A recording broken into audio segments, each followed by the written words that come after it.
John 15. The vine and the branches. I am the true vine, and my Father is the gardener. He cuts off every branch in me that bears no fruit, while every branch that does bear fruit he prunes, so that it will be even more fruitful. You are already clean because of the word I have spoken to you. Remain in me as I also remain in you. No branch can bear fruit by itself. It must remain in the vine. Neither can you bear fruit unless you remain in me. I am the vine, you are the branches. If you remain in me and I in you, you will bear much fruit. Apart from me, you can do nothing. If you do not remain in me, you are like a branch that is thrown away and withers. Such branches are picked up, thrown into the fire, and burned. If you remain in me and my words remain in you, ask whatever you wish and it will be done for you. For this is to my Father's glory, that you bear much fruit, showing yourselves to be my disciples. As the Father has loved me, so have I loved you. Now remain in my love. If you keep my commands, you will remain in my love, just as I have kept my Father's commands and remain in his love. I've told you this so that my joy may be in you and that your joy may be complete.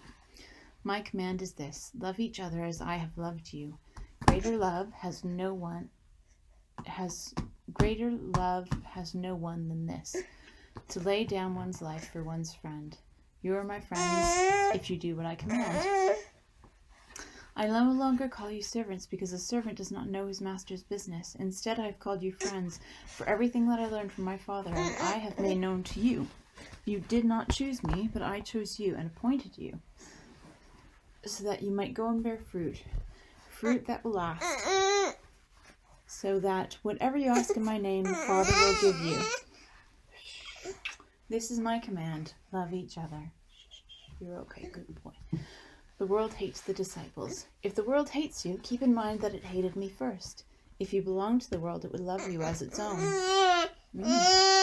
As it is, you do not belong to the world, but I have chosen you out of the world. That is why the world hates you.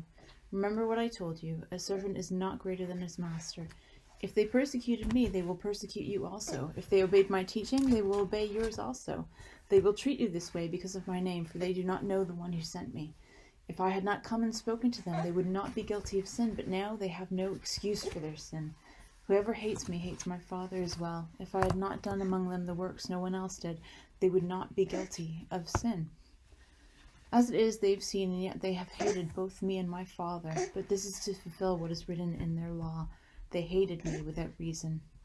The work of the Holy Spirit: when the Advocate comes, whom I will send to you from the Father, the Spirit of truth who goes out from the Father, he will testify about me. And you also must testify, for you have been with me from the beginning. The end.